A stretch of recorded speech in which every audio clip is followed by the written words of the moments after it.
ada tiga. Ada takwanya orang khawas, di bawahnya itu ada takwanya orang awam, wa hiya taqwa syirik. Takwa tapi masih mengandung syirik khafi. Dan ini kebanyakan kita rata-rata seperti itu. Apa syirik khafi? Masih bersandar dengan sebab musabbab, padahal Allah Subhanahu wa ta'ala tidak memerlukan kepada sebab musabbab ketika ingin memberikan rezeki kepada kita. Hanya saja lebih senang memakai sebab musabbab. Kenapa? Karena ada pihak lain yang akan mendapatkan kebaikan, keuntungan. Allah buat rezeki kita datang kepada kita ketika kita bekerja. Bukannya Allah tidak sanggup mendatangkan secara langsung tiba-tiba. Itu lebih mudah dibanding membalik telapak tangan. Tapi kalau kita bekerja, maka ada pihak lain yang diuntungkan dan kita pun dapat keuntungan dari bekerja. Ada yang berdagang, ada yang di kantor, ada yang menjadi buruh, mendapatkan rezeki dari situ. Kemudian dari orang yang lain yang mempekerjakan kita pun mendapatkan keuntungan. Sehingga ada yang mendapatkan keuntungan, sama-sama mendapatkan keuntungan. Berjalan jadinya, dunia ini berjalan. Itu lebih disukai oleh Allah dibanding tiba-tiba datang hidangan dari langit. Bukannya Allah tidak sanggup. Jadi sebenarnya Allah tidak memerlukan sebab musabbab untuk mendatangkan rezeki kepada kita, tapi hanya saja sunnatullah, Allah lebih senang memakai sebab musabbab. Jadi jangan bersandar dengan sebab musabbab. Kalau tidak makan, lapar. Oh, tidak mesti. Ada yang kenyang malah melihat orang. Melihat orang kenyang. Lah kenapa? Musuh dilihat. Kenyang dah perut. Jadi datang pengantinan. Kira-kira makan apa nih? Telaga puri pengantin. Lapar sangat. Jadi kena makan bagi jadi lapar perut dah. Pokoknya banyak-banyak makan. Cindol jelas sudah. Bubur kan bubur kacang. Bubur jagung, ada putih buahnya, itu jelas sudah. Sate, telaga puri kan biasanya banyak hidangannya. Sampai ke telaga puri masuk melihat muha musuh, waduh katanya ada beliau nih. Melihat, kenapa kata kawan? Kenyang tak perut melihat muhanya. Kenyang perut, padahal tidak ada makan. Tapi hambar makanan tadi karena melihat musuh tadi. Jadi Allah letakkan kadang-kadang rasa lapar itu, rasa kenyang bukan dengan makanan, bisa jadi dengan sebab yang lain.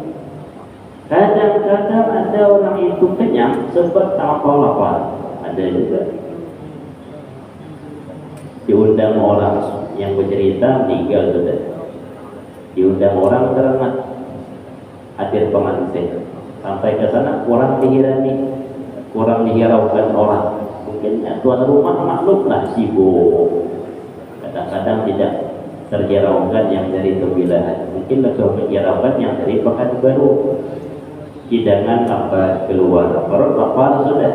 Biasanya jam 8 malam makan sudah sebelum Isya atau habis Isya. Ini jam 9 belum keluar hidangan lagi. Orang sibuk. Karena kitalah yang mencari akal sendiri, keluarkan duit, cari warung, makanlah di situ. Ini menghandang orang yang mentraktir lambat sampai jam 10 baru datang tuan rumah. Nah, ayo kita makan ke warung. Udah aja yang satu tadi. Meninggal ada orangnya, hilang dah rasa lapar. Hilang rasa lapar katanya. Kalau kau lapar, lewat waktunya, hilang rasa lapar. Hambar jadinya. Antara dua itu, karena terlampau lapar menjadi hilang, atau karena sudah timbul rasa marah. Itu kan bisa. Jadi timbul karena rasa kenyang, tidak mesti lewat makanan. Kadang-kadang bukan lewat makanan pun bisa. Hanya saja rata-rata makanan itulah penyebab kita kenyang. Sebab saja itu, bukan harus mesti. Jadi selama kita bersandar dengan sebab musabab, namanya takwa syirki. Paling dasar itu. Yang di atas itu takwa khawas, takwanya orang-orang khusus. Mana yang lebih tinggi? Takwa khawasil khawas, khususnya orang khusus. Kalau sudah sampai derajat itu, wahiyya takwa ma yushidu anillah, menjauhi apa-apa yang menjauhkan kita daripada Allah. Apa-apa yang menjauhkan kita daripada Allah, jauhi. Nah, ini takwanya khawasul khawas. Maka jangan heran sebahagian kadang-kadang para tabi'in, para ulama-ulama, para sufi, ada yang tidak mau menikah, kawin tidak mau. Apa alasannya? Menyibukkan daripada Allah.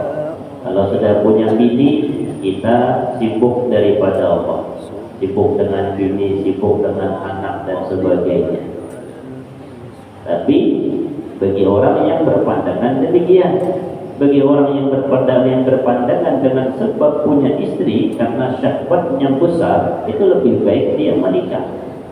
Karena setiap dia berhubungan malah mendekatkan diri kepada Allah. Sahabat bertanya, apakah berhubungan badan dengan istri itu mendatangkan pahala ya Rasulullah?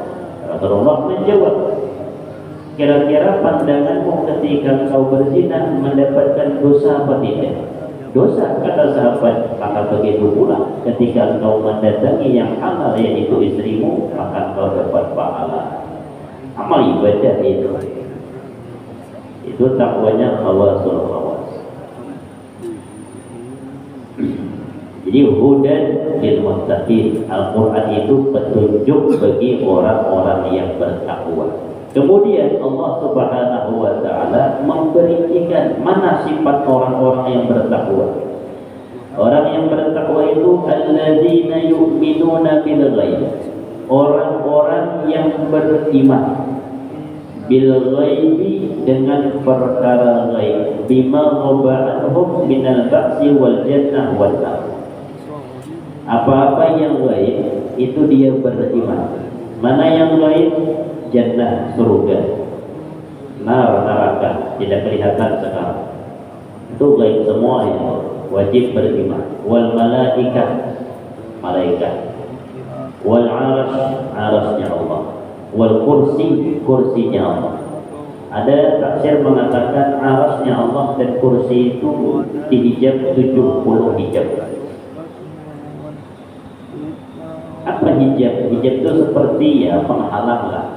Cuman wallahu alam bagaimana hijab yang dibuat oleh Allah. Diceritakan apabila satu hijab saja lepas daripada 70 hijab, maka malaikat yang memikul kursinya Allah akan terbakar dengan malaikat yang memikul arasnya Allah. Sedangkan aras itu wallahu alam bagaimana besar buatan Allah. Walau wal qalam, qalam pena. Wa maula subhanahu wa ta'ala, termasuk Allah subhanahu wa ta'ala. Wa sifatihi, sifat-sifatnya Allah. Seluruhnya itu benda-benda gaib, hal-hal gaib, maka wajib kita beriman. Kalau ingin menjadi orang yang bertakwa kepada Allah subhanahu wa ta'ala. Mana lagi tanda orang yang bertakwa? Wa yuqimuna shalah, dia mengerjakan salat, ai bi huquqiha. Yang dimaksud salat itu bukan hanya sekedar salat, tapi ayatuna biha bi huquqiha, mengerjakan salat ditambah dengan hak-haknya salat. Apa haknya salat? Dua, ada zahir, ada batin. Zahir mana?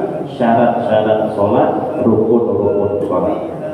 Batin mana? Ikhlas.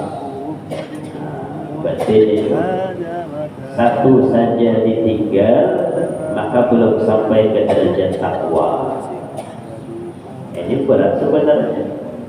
Kalau hak zahir saja kadang-kadang kita belum tahu bagaimana hak batin. Hak zahir saja kadang-kadang tidak kita kerjakan bagaimana batin. Maka betullah Nabi Musa alaihi salam minta lagi, wahai Muhammad, minta kurang lagi kepada Allah. Nabi Muhammad tidak sanggup, malu sudah kepada Allah. 5 itu cukup sudah, sehari semalam 5 waktu. Nabi Musa masih saksi lagi. Kata Nabi Musa, minta lagi, tidak sanggup umatmu. Betul kata Nabi Musa, banyak kita tidak sembahyang. Kalau kita di sini iyalah, yang di luar ada Tuhan. Banyak tidak sembahyang. Tetangga-tetangga kita. Jadi betul kata Nabi Musa itu minta lagi kurangi. Cuma Nabi Muhammad malu sudah, minta kurang 5 itu sudah dari 50 menjadi 5. Jangankan yang 5 waktunya, Jumat pun ada yang tidak mengerjakan. Tetangga kita malah santai duduk-duduk di depan rumah. Ini azan dan kita mau berangkat Jumatan, santai duduk-duduk tidak baju di depan rumah. Ini apa orang ini kira-kira? Santai. Orang Jumatan. Kalau kita kan, kalau 5 waktu itu bisa lah ditutup-tutupin. Tidak pasti waktunya, mungkin orang ini jam 2 sholat, mungkin orang ini jam 3 sholat, mungkin orang ini jam 1.30. Ketika azan santai masih depan rumah, walaupun tanpa baju berkipas-kipas. Ini azan sholat Jumat duduk depan rumah seperanakan. Kalau istrinya jelas tidak wajib, anak bujangnya ada, abahnya ada. Nah, kacau. Nah, setahun, seminggu sekali itu sholat Jumat. Ada yang tidak mengerjakan. Lalu bagaimana yang mengerjakan saja pun kadang-kadang hak-haknya itu masih sama. Ada rukun-rukun sholat, ada syarat-syarat sholat. Satu saja ditinggal, baik rukun atau syaratnya tidak sah sholatnya. Satu saja hilang. Apa bedanya rukun dengan syarat? Syarat itu dikerjakan di luar sholat, tapi langgeng sampai ke dalam sholat. Mana contoh membersihkan diri daripada najis? Itu kan di luar sholat, tapi harus langgeng sampai sholat selesai. Diri harus bebas daripada najis. Kalau rukun sholat itu dikerjakan di dalam sholat, namanya rukun. Takbiratul ihram, al-fatihah, apalagi ruku, i'tidal. Kalau masalah rukun fi'linya masih gampang lah. Rukun qaulinya kadang-kadang kita pun banyak salah. Kurang bisa baca Quran, lebih baik ditasbih, cari guru. Tolong simakkan bacaan Quran. Yang penting lepas jadilah, walaupun tidak sampai ke derajat qori. Siapa di antara kita sampai ke derajat qori? Susah, sampai membentuk sifat-sifat huruf. Yang penting makhrajnya kena, jadilah melepaskan rukun qaulinya di dalam sholat. Tanyakan ke guru, simakkan kira-kira yang salah mana, tolong betulkan sampai sekira-kira betul Fatihah, jadilah sudah. Kadang-kadang Fatihahnya pun ada yang tidak betul. Mana lagi rukun qauli, takbir. Yang takbir saja kadang-kadang ada yang tidak bisa. Ada yang ke rumah malah belajar umur 35 tahun. Umur 35, tua sudah 35. Sekali belajar sembahyang. Apa kisah 35 tahun belajar sembahyang? Belajar sembahyang itu mulai halus kekanakan. Ini umur 35 tahun belajar sembahyang. Ternyata ngajinya pun tidak bisa.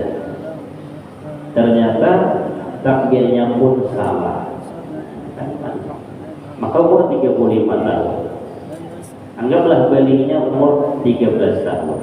13 ke 23 10 tahun, 23 ke 33 20 tahun, tambah 2 tahun, 22 tahun Tuhan sudah wajib sembahyang. Sekalinya 22 tahun akan datang itu baru belajar sembahyang.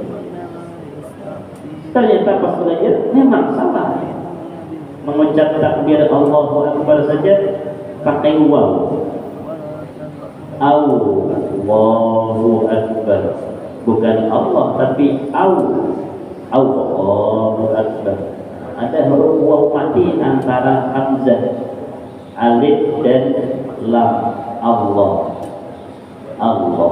dia Allahu Akbar. Mana boleh hipul waw di situ? Ternyata kita ajari sampai 10 menit bisa menyebut Allah. Nah, itu bagaimana?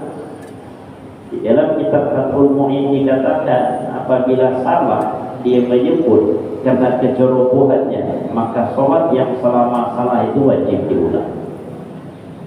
Nah, berapa tahun ulang sembahyang? Ulang 22 tahun. Gara-gara ceroboh. Mana cerobohnya? Orang ceroboh itu lahir di tempat banyak guru, tapi dia tidak mau belajar. Belajarnya kapan? Sudah agak tua sedikit. Ternyata selama ini salah. Kemudian ketika diajari bisa, maka selama yang salah itu wajib diulang.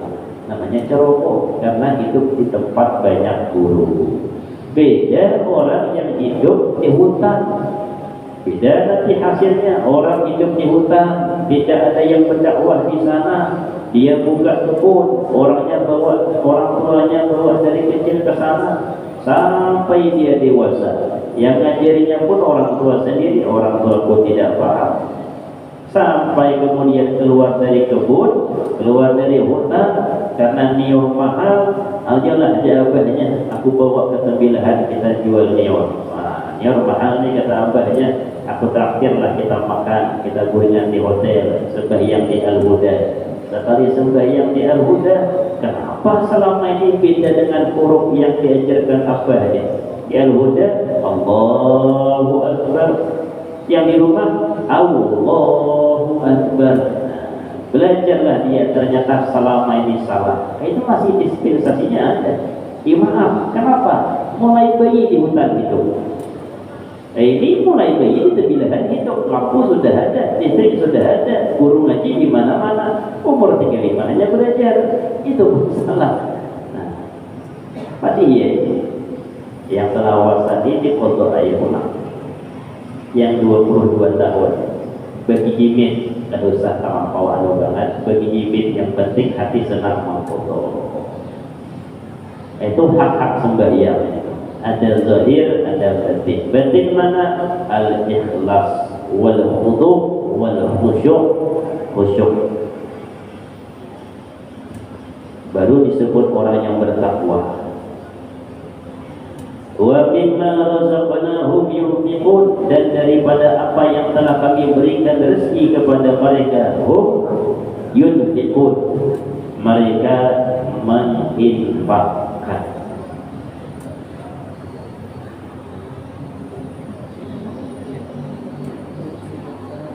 Walladzina yu'minuna bima unzila ilaika wa ma unzila min qablik, dan termasuk orang-orang yang muttaqin, yang disebut orang-orang yang bertakwa, ialah orang-orang yu'minun, yang mereka beriman bima unzila ilaika, dengan apa-apa yang diturunkan kepada engkau wahai Muhammad, Al-Qur'an, Al-Qur'an.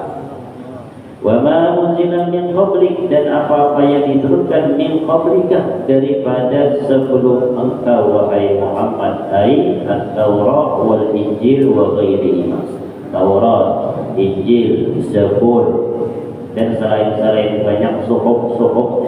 Nabi Musa mendapatkan 10 suhuf, kemudian Nabi Idris mendapatkan 30 suhuf. Itu seluruhnya kita wajib beriman. Ada kitab-kitab terdahulu. Hanya saja Injil yang mana? Injil yang asal.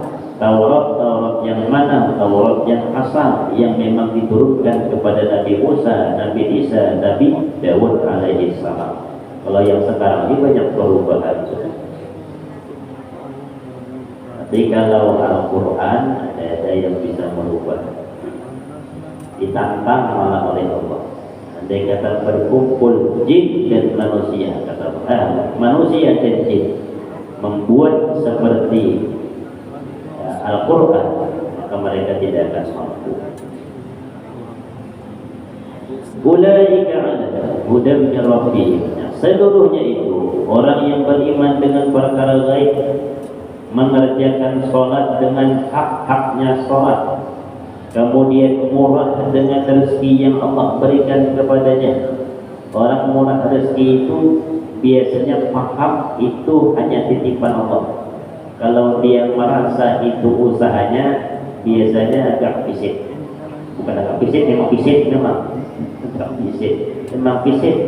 Karena kita perhatikan biasanya tambah suki tambah fisik dia. Karena merasa tambah susah nyari. Kalau nyaman-nyaman minta buku cari. Bahasanya itu seperti kalau ada pengemis kan, pengemis datang ke rumahnya meminta-minta. Kalau tidak mau memberi sudah jangan diberi, tapi jangan bersesarek. Dan akan memberi bersesarek. Sian orang. Kalau dia betul-betul membutuhkan, aku tuh betul-betul nyaman-nyaman minta. Dia tidak paham. Yang memudahkan dia bekerja itu siapa? Yang membuat dia cerdas bisa berbisnis itu siapa? Kalau tidak Allah. Jadi sebenarnya orang itu fisik, pelit karena dia tidak sampai ke situ, tidak sadar. Padahal wa mimma razaqnahu, dan daripada rezeki yang kami berikan kepada mereka, kata Allah, kami yang memberikan kepada mereka. Mereka mau menginfakkan. Kemudian orang-orang yang beriman dengan apa-apa yang diturunkan kepada nabi-nabi terdahulu dan kepada Nabi Muhammad, maka seluruhnya itu ulaika ala hudan min rabbihim, seluruhnya atas petunjuk daripada Allah. Wa ulaika humul muflihun, mereka adalah orang-orang yang bahagia, al-faizun, orang-orang yang sukses bil jannati, mendapatkan surga, an-najuna minan nar, yang mereka selamat daripada nerakanya Allah. Lalu bagaimana orang-orang yang kafir? Kenapa mereka ini masih kafir? Allah bilang, Allah sebut dalam Al-Quran, innal ladzina kafaru sawa'un 'alaihim a'anzartahum am lam tunzirhum la yu'minun. Orang-orang yang alladzina kafaru sawa'un 'alaihim, sama saja atas mereka, a'anzartahum, engkau beri peringatan wahai Muhammad kepada mereka, am lam tunzirhum, atau tidak engkau berikan peringatan, am lam tunzirhum la yu'minun, mereka tidak akan beriman. Kenapa tidak beriman? Khatamallahu ala qulubihim, Allah tutup hatinya sudah. Jadi namanya Allah Maha berkehendak. Maka syukur kita ini diciptakan beriman kepada Allah. Nikmat besar itu. Bayangkan kalau kita di luar itu, waduh, syukurnya kita diciptakan beriman dan minta kepada Allah jangan dicabut iman itu daripada hati. Jadi orang-orang di luar Islam ini diberikan peringatan atau tidak diberikan peringatan sama. Sawa'un 'alaihim a'anzartahum am lam tunzirhum, atau tidak engkau nasihati wahai Muhammad, la yu'minun, mereka tidak akan beriman. Cuma tugasnya Nabi Muhammad memberikan peringatan. Apa itu? Fadzakir innama anta mudzakir lasta 'alaihim bimusaytir. Fadzakir, berikan peringatan oleh engkau wahai Muhammad. Innama anta mudzakir, sesungguhnya tugasnya engkau itu memberikan peringatan. Tapi lasta 'alaihim bimusaytir, engkau tidak akan bisa merubah mereka. Tapi kewajiban Nabi Muhammad memberikan peringatan, berikan peringatan, berikan peringatan. Tapi yang memberi hidayah tetap Allah. Maka paman Nabi salah satunya tidak dapat hidayah. Selain yang banyak paman Nabi mendapatkan hidayah. Dan itu setiap masa masih tetap ada ya. Ada bahasa filmnya, anak mudanya ada, penjahatnya ada. Ada Firaunnya, ada Musanya.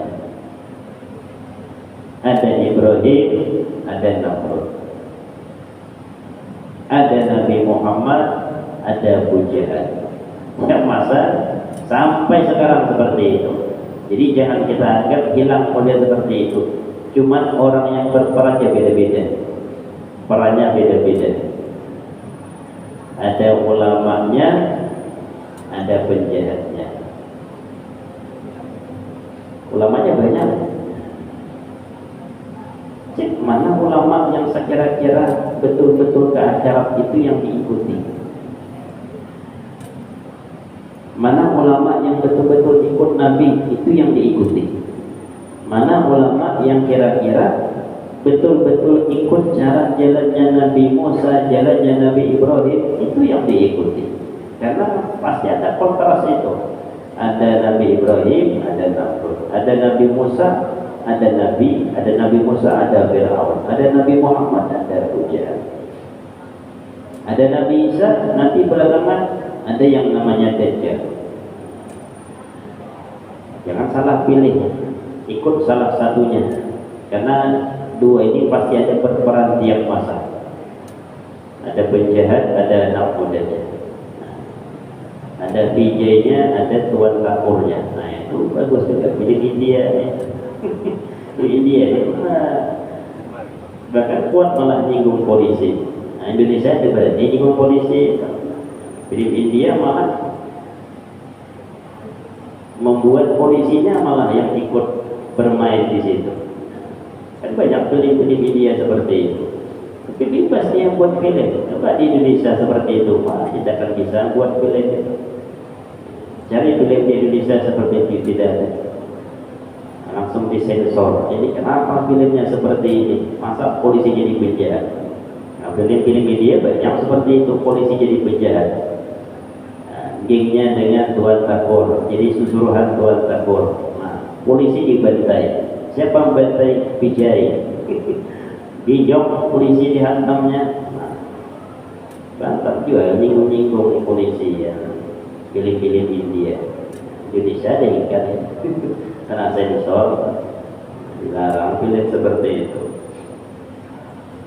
Jadi kadang-kadang film-film selain itu yang nyinggung-nyinggung agama lolos. Nah jadi seperti itulah sebagian ulama ada yang tidak mau malah ulama sufi pikir-pikir. Ulama sufi itu kadang pilih-pilih. Kira-kira dinasihati tidak mempan, tidak usah dinasihati. Kenapa? Memang ada sebagian orang itu khatamallahu ala qulubihim wa ala sam'ihim wa ala absarihim. Ditutup oleh Allah, tidak akan bisa dinasihati ya seperti itu sudah. Kecuali nanti Allah memberikan hidayah. Hanya saja tugasnya ulama, tugasnya guru, tugasnya kepala keluarga tetap memberikan peringatan. Anak 7, anak 5, anak 8, anak 9, seluruhnya tetap diberikan peringatan. Tapi setiap 9 anak, 7 anak, 5 anak, ada satu yang agak nakal biasanya. Itu nanti berlaku juga sawabun alaihim a'anzartahum am lam tunzirhum. Jadi jangan kita jangan berlebihan sampai mengatakan dengan hal-hal yang tidak seumpama kamu nih anak durhaka tuh dapat makan nih kami masih ada nurut. Allah masih nutup hatinya kayak apa? Ditutup oleh Allah, tidak akan nurut. Doakan saja. Nah, doakan mudah-mudahan Allah buka. Ketika Allah buka, gampang itu semuanya. Imam Sya'rabi pernah demikian, punya anak tidak mau belajar, kata Imam Sya'rabi. Aku suruh belajar, anak tidak mau belajar. Akhirnya Aku yang dapat hidayah, kata beliau. Kenapa tidak kuserahkan kepada Allah? Kenapa tidak kuserahkan kepada Allah? Kata beliau. Selama ini kan Allah yang memberikan anak, Allah juga. Seharusnya itu berikan kepada Allah. Kemudian kuserahkan kepada Allah, tawakal. Allah yang mendidik anakku, Allah yang mengatur anakku, Allah yang memberikan dia. Ternyata malahnya langsung mau belajar tanpa disuruh-suruh. Jadi jangan mengandalkan kita saja, serahkan kepada Allah, tapi jangan langsung diserahkan. Kita pun ada syariat untuk mendidiknya. Mudah-mudahan mau menjadi orang yang baik, berbakti kepada orang tua, termasuk yang lain, masyarakat dan sebagainya, kawan-kawan kita yang jauh daripada Allah. Tugas kita hanya memberikan peringatan, memberikan nasihat, tapi Allah yang mengatur segalanya. Jangan merasa ketika andai kata ada orang kita nasihati mau merasa pula, wah hebat aku nasihati langsung mau dia. Oh udah, seluruhnya datang daripada Allah. Allah yang membukakan hatinya. Mudah-mudahan kajian bermanfaat. Al-Fatihah. A'udzu billahi minasyaitonir rajim. Bismillahirrahmanirrahim. Alhamdulillahi rabbil alamin. Arrahmanir rahim. Maliki yaumiddin. Iyyaka na'budu wa iyyaka nasta'in. Ihdinas siratal mustaqim. صراط الذين أنعمت عليهم غير المغضوب عليهم ولا الضالين آمين آمين يا الله. بسم الله الرحمن الرحيم. الحمد لله رب العالمين والصلاة والسلام على أشرف الأنبياء والمرسلين وعلى آله وصحبه أجمعين. اللهم إنا نسألك سلامة في الدين وعافية في الجسد وزيادة في العلم وبركة في رزقي وتوبة قبل الموت ورحمة عند الموت ومغفرة بعد الموت. اللهم هون علينا في سكرات الموت والنجاة من النار والعفو عند الحساب. صلى الله على سيدنا محمد وعلى آله وصحبه وسلم والحمد لله رب العالمين. تقبل الله منكم.